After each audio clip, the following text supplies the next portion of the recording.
আসসালামু আলাইকুম প্রিয় বন্ধুরা। ইমাম মাহাদি কবে আসবেন?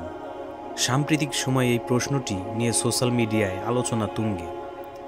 কেউ বলেছেন 2025 সালে, কেউ 2027 সালে, কেউ বা বলেছেন 2030 সালে। অথচ কুরআন ও হাদিস থেকে আমরা জানতে পারি এটি এমন একটি বিষয় যার নির্দিষ্ট জ্ঞান একমাত্র আল্লাহর কাছে রয়েছে। তাহলে প্রশ্ন হলো, ইমাম মাহাদি আসবে কবে এবং তার আগমন পৃথিবীর জন্য কী বার্তা বয়ে আনবে? আজকের আলোচনায় আমরা এই বিষয়টি তুলে ধরব। যখন ইমাম মাহাদি আসবেন তখন পৃথিবীর অবস্থা কেমন হবে? ইবনে মাজাহ শরীফে 4043 নম্বর হাদিসে নবী করিম সাল্লাল্লাহু আলাইহি ওয়াসাল্লাম বলেছেন, মাহাদি আমার উম্মতের মধ্য থেকে আবির্ভাব হবেন। তিনি কমপক্ষে 7 বছর বা সর্বোচ্চ 9 বছর পৃথিবীতে অবস্থান করবেন। তার যুগে আমার উম্মত অনেক সম্পদের অধিকারী হবে, যেমনটা ইতিপূর্বে কখনো হয়নি। পৃথিবী বিভিন্ন প্রকার খাদ্য উৎপন্ন করবে, কিন্তু কিছুই সংরক্ষণ করে রাখবে না। সম্পদের পাহাড় গড়ে উঠবে, লোকেরা দাঁড়িয়ে বলবে, হে মাহাদি, আমাকে দান করুন। তিনি বলবেন, তোমার যত প্রয়োজন নিয়ে নাও। তাছাড়া ইমাম মাহাদি আগমনের পূর্বে পৃথিবীর অবস্থা সম্পর্কে বিভিন্ন হাদিসে বর্ণিত হয়েছে। একটি হাদিসে বর্ণিত হয়েছে, দুনিয়া জুলুম ও অবিচারে ভরে যাবে। এরপর আল্লাহ তাআলা আমার আহলে বায়াতের মধ্য থেকে একজনকে পাঠাবেন। তিনি পৃথিবীকে ন্যায় ও ইনসাফ দ্বারা ভরিয়ে দিবেন, যেমনটা আগে জুলুম ও অবিচারে ভরে গিয়েছিল। আবু হুরায়রা রাদিয়াল্লাহু তাআলা আনহু হতে বর্ণিত, তিনি বলেন, ফিতনা এত বেড়ে যাবে যে একজন ব্যক্তি সকালে ঈমান নিয়ে উঠবে, কিন্তু বিকালে সে কাফের হয়ে যাবে। রাসূলুল্লাহ সাল্লাল্লাহু আলাইহি ওয়াসাল্লাম বলেছেন, ইমাম মাহাদি আসার আগে দরিদ্রতা এমনভাবে বেড়ে যাবে যে মানুষ বেঁচে থাকার জন্য প্রাণপণ চেষ্টা করবে। রাসূলুল্লাহ সাল্লাল্লাহু আলাইহি ওয়াসাল্লাম আরও বলেছেন, ইমাম মাহাদির আগমনের সময় সিরিয়া ও ইরাকের মধ্যে রক্তপাত ও ফিতনা ছড়িয়ে পড়বে। রাসূলুল্লাহ সাল্লাল্লাহু আলাইহি ওয়াসাল্লাম আরও বলেছেন, আমার উম্মতের মধ্যে এমন এক সময় আসবে যখন একজন ব্যক্তি ভালো কাজকে মন্দ এবং মন্দ কাজকে ভালো মনে করবে। ইমাম মাহাদির আগমনের পূর্বে এরকম আরও অনেক ভবিষ্যৎবাণী বিভিন্ন হাদিসে উল্লেখ করা হয়েছে। তবে ইমাম মাহাদি কবে আসবেন এটি নির্দিষ্টভাবে বলা সম্ভব নয়, কারণ এটি অদৃশ্য বিষয় এবং অদৃশ্যের জ্ঞান শুধুমাত্র আল্লাহ তাআলারই কাছে রয়েছে। তবে হাদিস থেকে এ বিষয়ে প্রমাণিত হয় যে যখন ইমাম মাহাদি আসবেন তিনি নিজেকে ইমাম মাহাদি বলে দাবি করবেন না, বরং তার এমন কিছু কাজ থাকবে যার মাধ্যমে মানুষ বুঝবে এবং তাকে নেতা বা ইমাম মাহাদি হিসাবে নির্বাচন করবেন।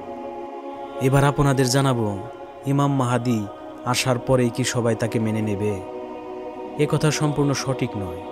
যদি আপনি নবী করিম সাল্লাল্লাহু আলাইহি ওয়াসাল্লামের আগমনের সময়ের দিকে তাকান, তাহলে দেখতে পাবেন মক্কায় যখন মুশরিকদের রাজত্ব ছিল, সেই সময় ইয়াহুদিরা ও খ্রিস্টানরা বলাবলি করত, কিছুদিন পর আমাদের ধর্মে একটি নবী আসবেন, তখন আমরা শক্তি নিয়ে মক্কা জয় করব এবং সব কিছু আমাদের হাতে আসবে। তারা এভাবে বিভিন্ন আশা করত এবং ধারণা করত তাদের ধর্মেই সেই নবী আসবেন। কিন্তু যখন নবী করিম সাল্লাল্লাহু আলাইহি ওয়াসাল্লাম পৃথিবীতে আসলেন, তখন তিনি কুরাইশ বংশে জন্মগ্রহণ করলেন। তার চাচারা মূর্তি পূজা করতেন। তবে হাদিসের বর্ণনা অনুযায়ী থেকে জানা যায় তার পিতামাতা মূর্তি পূজা থেকে বিরত থাকতেন। নবী করিম সাল্লাল্লাহু আলাইহি ওয়াসাল্লাম যখন মক্কায় কুরাইশ বংশে জন্মগ্রহণ করলেন, ইয়াহুদি ও নাসারা এটি দেখে হতাশ হলো। তারা বুঝতে পারল তাদের ধর্মের সেই নবী আসেনি, ফলে তারা নবী করিম সাল্লাল্লাহু আলাইহি ওয়াসাল্লামকে মেনে নিতে অস্বীকার করল এবং তারা বিরোধিতা করল। এই সম্পর্কে আল্লাহ তাআলা পবিত্র কোরআনে স্পষ্টভাবে উল্লেখ করেছেন। সূরা আল বাকারা আয়াত নম্বর 113 এবং 101-এ বলা হয়েছে, যারা সত্য মেনে নিতে চায় না তারা কোনো অলৌকিক ঘটনা দেখলেও মানবে না, আর যারা সত্যের অনুসারী তাদের জন্য কোনো অলৌকিকতা দেখানোর প্রয়োজন নেই। ঠিক এইভাবে ইমাম মাহাদির আগমনের সময়ও এমন কিছু লোক থাকবে যারা ধার্মিক আলেম ওলামা হওয়া সত্ত্বেও তাকে অস্বীকার করবে। তারা ফতোয়া দেবে এবং বলবে তিনি ইমাম মাহাদি নন, তারা তার বিরোধিতা করবে। আবার কিছু লোক থাকবে যারা তাকে দেখা মাত্র মেনে নেবে। যুগে যুগে নবীদের সঙ্গে এমন ঘটনা ঘটেছে, বর্তমানে এমন ঘটনা দেখা যায় এবং ভবিষ্যতেও দেখা যাবে এই ঘটনা। এখন আসল কথা হলো, ইমাম মাহাদি কবে আসবেন সেটা কেউই জানে না। যারা বলে যে অমুক সালে তিনি আসবেন, তারা হয় আন্দাজে বলে, না হয় তারা মিথ্যা বলে। ইমাম মাহাদির আগমনের জন্য এখনও অনেক আলামত বাকি রয়েছে, তবে ইনশাআল্লাহ তিনি খুব দ্রুত আসতে পারেন। হয়তো আমাদের জীবন দশায় আসবেন, আবার নাও আসতে পারেন। এই ব্যাপারে কেউ সঠিক তথ্য দিয়ে আমাদের সাহায্য করতে পারবে না। তাই এ বিষয়ে উদ্বিগ্ন না হয়ে আমাদের কি কাজ করা উচিত এবং আমরা কি কাজ করছি সেই দিকে মনোযোগ দেওয়া উচিত। ইমাম মাহাদি আসুক বা না আসুক সেটি আসল বিষয় না। আসল বিষয় হলো আমরা সর্বদা ভালো কাজ করব এবং আল্লাহর নির্দেশ মেনে চলব। জান্নাত পাওয়ার জন্য এটাই মূল শর্ত। যদি কেউ মনে করে যে ইমাম মাহাদি আসবেন, তাকে দেখব, তারপরে তাকে মেনে ভালো কাজ করব, তাহলে এই আশায় বসে থেকে জান্নাত পাওয়া সম্ভব নয়। আমাদের যা কিছু কোরআন ও হাদিসে দেয়া রয়েছে সেগুলোই মানতে হবে। ইমাম মাহাদি যখন আসবেন তিনিও এইসব বিষয়ে মেনে চলবেন।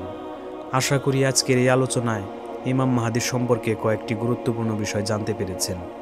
যদি এই সম্পর্কে আরও কিছু জানতে চান তাহলে কমেন্ট বক্সে জানাতে পারেন। আজকের মতো এই পর্যন্তই। আল্লাহ তাআলা সবাইকে ভালো রাখুক, সুস্থ রাখুক। আল্লাহ হাফেজ।